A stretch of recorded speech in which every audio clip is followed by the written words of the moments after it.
Hello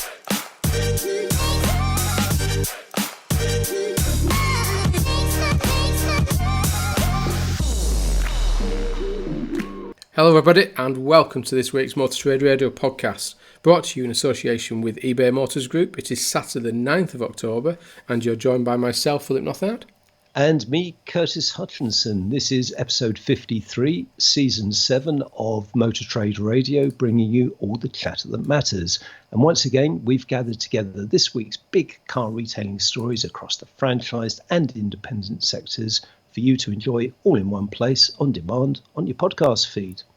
Well, last week's podcast was certainly a packed show, and the feedback said that as well. I mean, there's continual feedback throughout the week on the back of last week's show, with quite a bit of headlines in there. The chat with Stephen Whitten there from Men Able, and slotting in the part interview there from Devon Martin as well. So it was a bit of a packed show, that, Curtis. It was a busy one, wasn't it? Yeah, definitely. And this Steve Whitten interview is worth pointing out. If you did miss it last week, then we actually released it as a special podcast during the week. So do check out your podcast feed. And that was Steve Whitten looking at inclusivity, and he made some interesting points about the implications and legacy of recruiting in our own likeness. So if you didn't catch that, do look for it on your podcast feed. Definitely, and it is going down well. The Men Able Yes. moments, isn't it? That with the audiences, just sort of getting them think about things as we return to whatever the new normality is now in the world. But getting people to think about that as we return to the office and doing life differently, I suppose, in many ways. Yeah. And I just want to sort of give a bit of a shout out and an acknowledgement to an old friend and colleague of mine and many listeners to the show that unfortunately Rob Lackey, as many would know him, is sadly passed away at the weekend. His wife Jan put a note out through his Facebook channel, so I'm not sure why, and I think she's going to be doing further updates in terms of the next with what will be happening next. But our thoughts go out to Jan and his family. He was much loved by many within the industry, and I think he's well known by many. I think he actually did work at Mannheim as well for a while through his career. So so a sad loss there to the industry with Rob Lackey. Yeah, no, very sad news there, Phil. So headlines this week from Motor Trader, AM Online, Motor Trade News, Car Dealer and Motoring Research. New car and van readies for the September plate change. How much were they down? eBay Motors Group report a surge in views for EVs as the fuel shortage bites. Strong half-year financials from Motorpoint, and Pendragon and Marshall both revise year-end profits upwards. Goodbye to Mitsubishi, so they've finished car sales in the UK, and farewell to industry legend Jack Tordoff, founder and chairman of JCT 600. So a lot of headlines to get through. Just before we go there, and we were chatting before the show, you'd be glad to know I have got a car now. So yes, we won't go into details. How long have you been without a car, Phil? I can't say. But my Sarah said that she ain't getting in the car with me this weekend quite yet until I've been used to it. She doesn't want to be a passenger quite yet, but I'll be okay. But yeah, big shit. You need to do a few drives on your own, don't you? Just she's planning on taking me to an old. With, I think she's the pedals. I think she's planning on taking me to a supermarket car park where there's nobody about one evening to get used to it. But no, it's fine. It'd be absolutely maybe fine. pop a P plate on your car as well. It's not a problem. It's because it's a white BMW, so nobody will let me out anyway. I'll be sat at junctions most of the time. So, but no, a big shout out to David Billsborough at Cheshire Cars, a good friend of the podcast, good friend of obviously Curtis and I, and I've managed to get a car that will put me on through the winter, and at least give me something that I can go out and jump into when I need to get somewhere. So I know you'll be all pleased to hear that, and I have done okay on a price as well, but we won't go into any more details than that. So back to the headlines of the week. So as you said there, Curtis, September figures are out. biggest month of the year, really, was the expectations, but we know what's been challenged in terms of supply. So unfortunately, the figures are severely down, and they were down more than many expected, I think. I mean, there was no indication it was going to be to this level, but obviously year on year there wasn't any much last minute activity. I mean, you talked last week about pre-reg and tactical activity that was taking place on very small numbers, but down 34.4% year on year, Curtis. Yeah, so it's actually the weakest September since 1998, which is just ahead of the introduction of the two-plate system the following year. So, as you say, registrations down 34.4%, with only 215,312 cars registered. Now, typically, over the course of September, we would see 400,000 registrations as recently as 2016, 2017. So it just shows how far the market's fallen. And within that, it's actually been a very good month for electric vehicles, because they took a market share of 15.2%. That was on the back of 32,721 registrations for the month. So that's the biggest month ever for BEV registrations. And in terms of context, because we always look at how BEVs are performing against diesel. So in the year to date, we've actually reached that tipping point, because BEVs have taken a 9.5% market share in the year to date, compared to diesel at 8.9%. So we've been speculating for many months on when this would happen. Well, it's happened now. Yes, it has. It certainly has. And I mean, you have got a bit of a top 10 there, and we've got some data from dealer auctions in terms of looking at the variance. I mean, you look at the top 10 sellers in September, which is obviously partially down to EV growth and partially down to the supply constraints. But the top 10 in the wholesale market, as observed through dealer auction, basically what you would expect to see in the new vehicle market, with Ford Fiesta at number 1, followed by Ford Focus number 2, Corsa in third position there, followed by your Golf, your Astra and your Qashqai, holding the top 6 positions out of the top 10. But it's totally different to what we've seen in the new car market, Curtis. Yeah, in fact, some of those vehicles that you mentioned are not in the top 10 bestsellers for September. So I'll just run through the top 10 very quickly. So number 10, VW Golf. Number 9, the Kia Niro. Number 8, Toyota Aygo. Number 7, VW Polo. Number 6, Kia Sportage. Number 5, Nissan Qashqai. Number 4, Toyota Yaris. Number 3, BMW 3 Series, probably thanks to you there, Phil. Number 2, the Vauxhall Corsa. And number 1, I'm just going to pause a little, because it's quite extraordinary that the top selling car in the UK in September was the Tesla Model 3. Which by some way. Yeah. It's just extraordinary.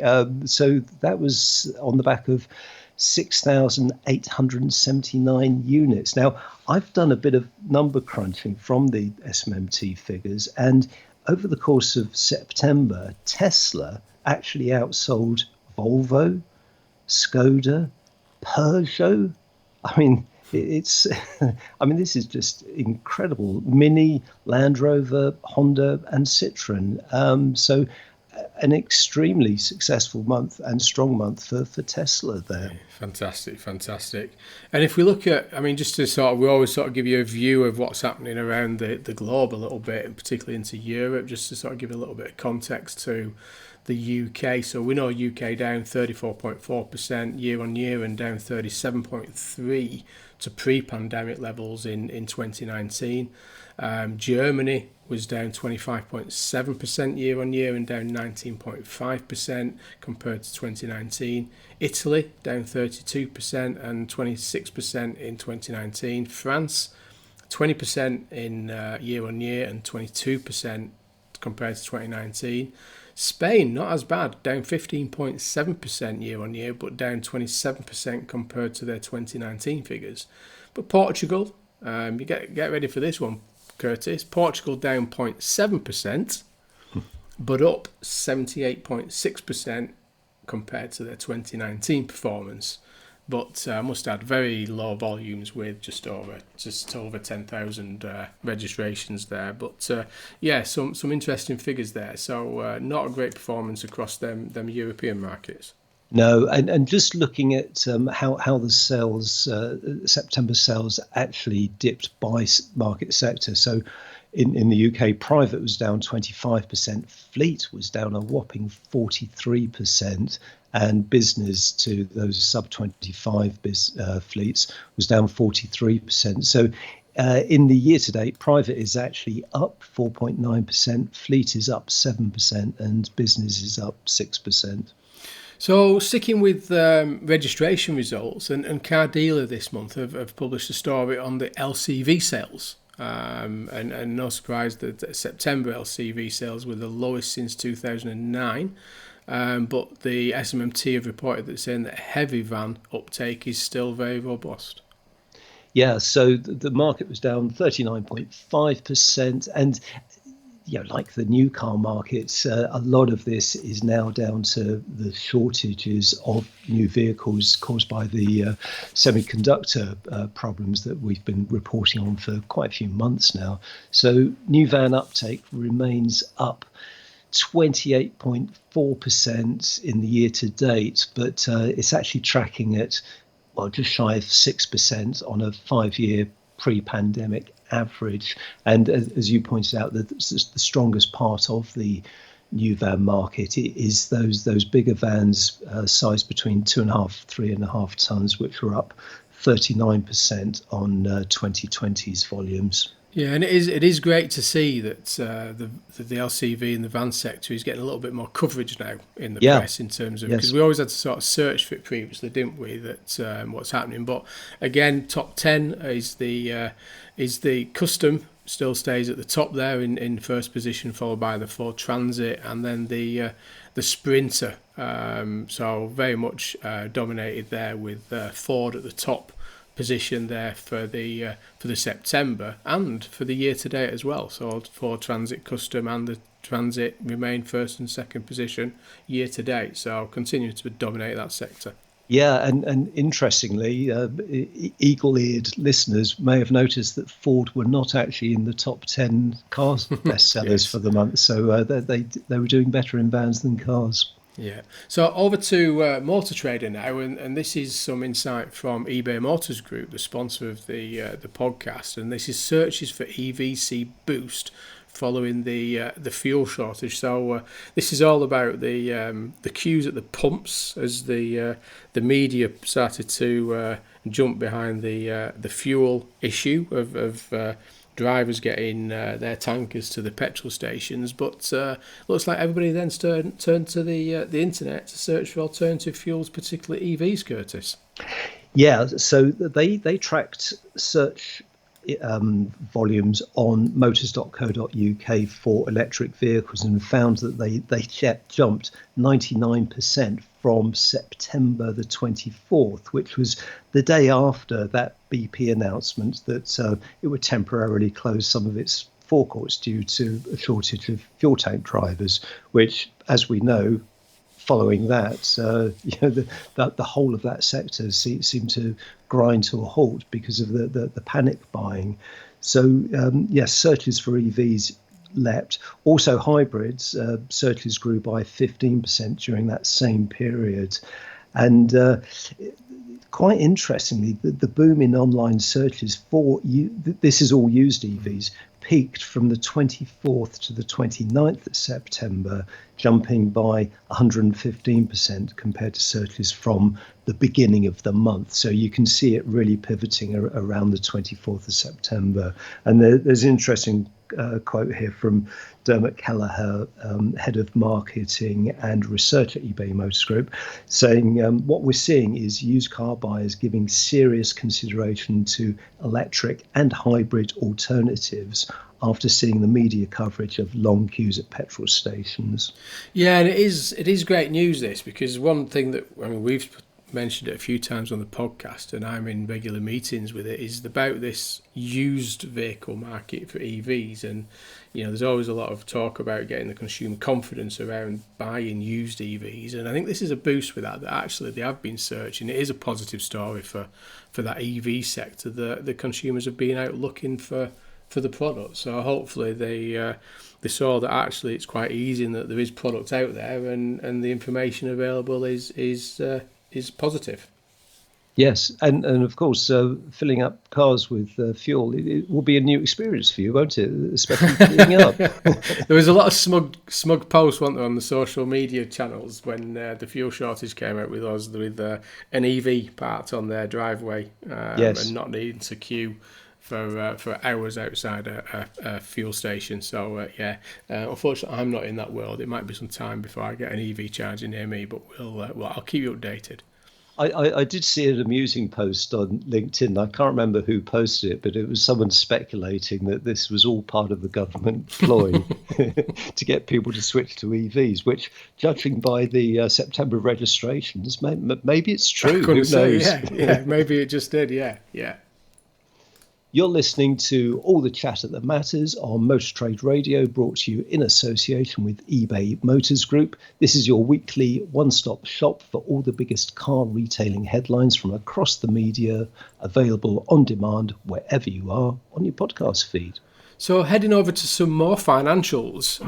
So we've got a few financials here from Motorpoint, Pendragon and Marshall. So the first one is with AM, and this is where Motorpoint reveals a 57% revenue growth in their H1 trading update, which is a fantastic performance, and talking about profits up 30% in that same period as well. Yeah, so this is the 6 months to the end of September. Group's revenues rose significantly year on year, and that's comparing it against H1 of 2020, which was really hit by the COVID lockdown. So they've seen profits before tax grow by almost a third to £13 million. Now, the business, like all other retailers, reopened in April, and interestingly from this story, has recorded its online used car sales has grown by over 53% during this H1 period. So, that is really strong growth there for online. So sales growth slowed from June, following record trading in April and May.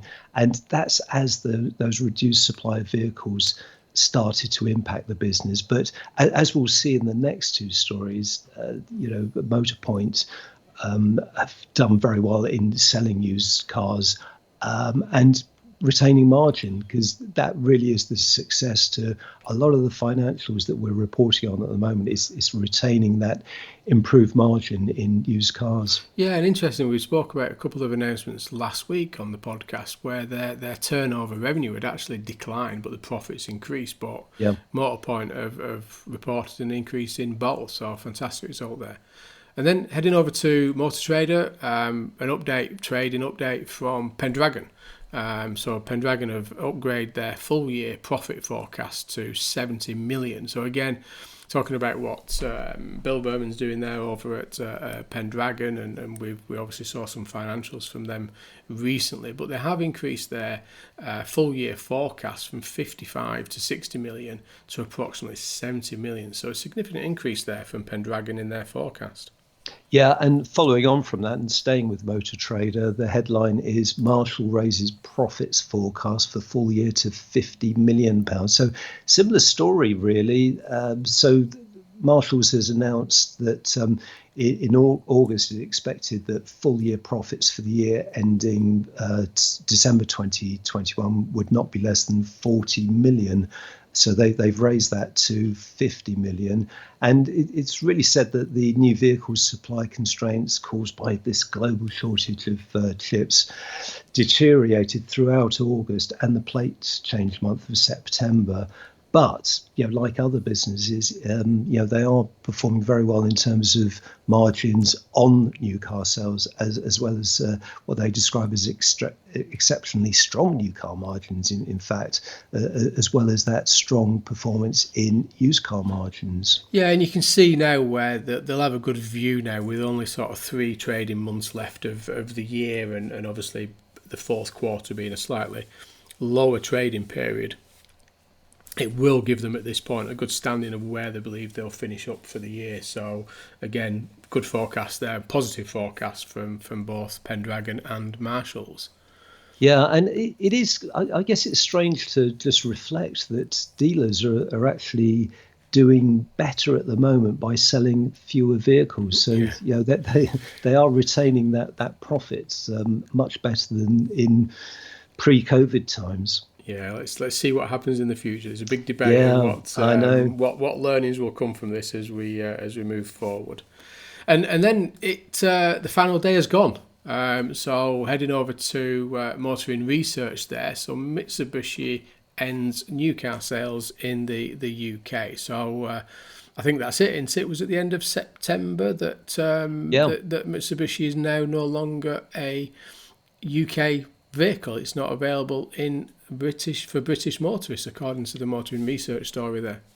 Yeah, end of an era really, because Mitsubishi first came to the UK in the mid '70s. We had a very early Colt, Mitsubishi Colt, which was probably tail end of the '70s, and Mitsubishi was seen as quite an exotic brand back then, and they've created quite a legacy and been trading hugely successfully since then. But it's worth mentioning that the announcement that Mitsubishi would pull out of Europe was only made in 2020. So, from that announcement to the last new vehicles being sold by Mitsubishi dealers, it happened in a remarkably small window, really. Yeah, and there's a lot of moves now, isn't there? Because they're now saying that the head office is up for sale for 12 million. And they've, a great picture there on Motoring Research with a lineup of some of the heritage cars there from Mitsubishi. That they're saying that earlier this year Mitsubishi sold its UK heritage fleet and raising more than 627,000 on behalf of that sale. Some nice looking cars there, isn't there, Curtis? Yeah, Actually, very ones. nice. Yeah, I don't know if there's a Colt there. There probably is somewhere.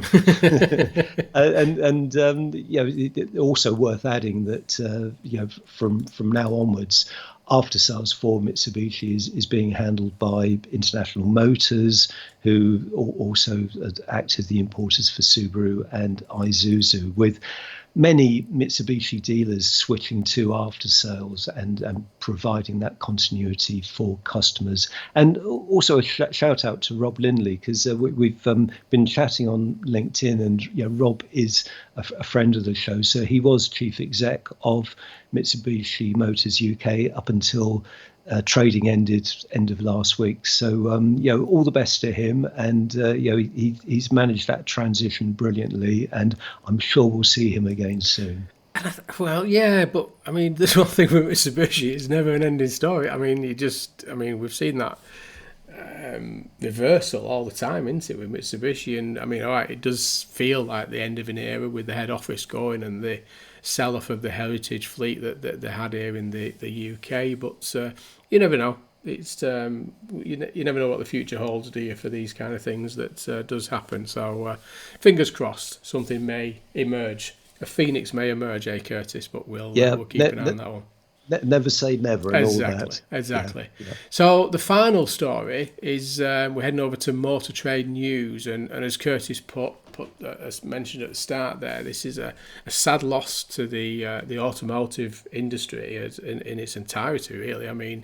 It's an obituary to Jack Tordoff, who was the chairman of JCT 600 and a true legend in the sector, and obviously that driving that JCT 600 group, and it is a local business to myself here in up in sort of the northern area, very much a Yorkshire-based firm with Jack Tordoff there. But sad loss that he sadly passed away at the age of 86 following a lengthy illness. Yeah, but what an incredible legacy that he's left. And the business is fascinating. It is still a family business. It was set up by Jack's father, initially as it was a workshop and petrol station.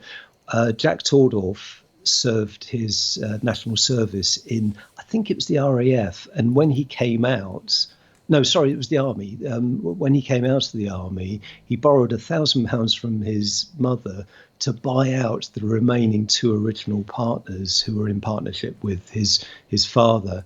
And that's really when JCT 600 started. And I don't know if you know this, but it's actually the business name is named after the registration plate of a Mercedes-Benz 600 that Jack bought in the late 1950s, and he put the registration plate JCT 600 because his name was Jack Crossley Tordoff, and that stuck.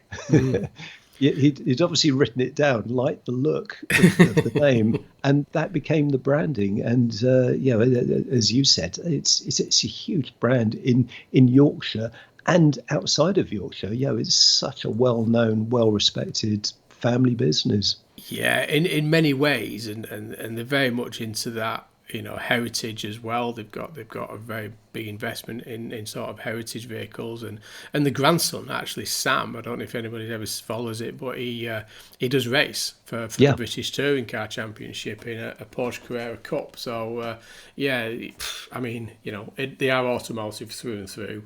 The family and everybody else with it. It is a family business, as you say, Curtis, there. So a sad loss to the sector, a sad loss to the industry, and thoughts go out with all his family and close friends of Jack. So that's all for now. You've been listening to the weekly Motor Trade Radio podcast brought to you in association with eBay Motors Group. Many thanks for joining us for all the chat that matters. We're back next weekend with our take on what's happening in the car retailing sector. Until then, it's goodbye from me. And it's goodbye from him.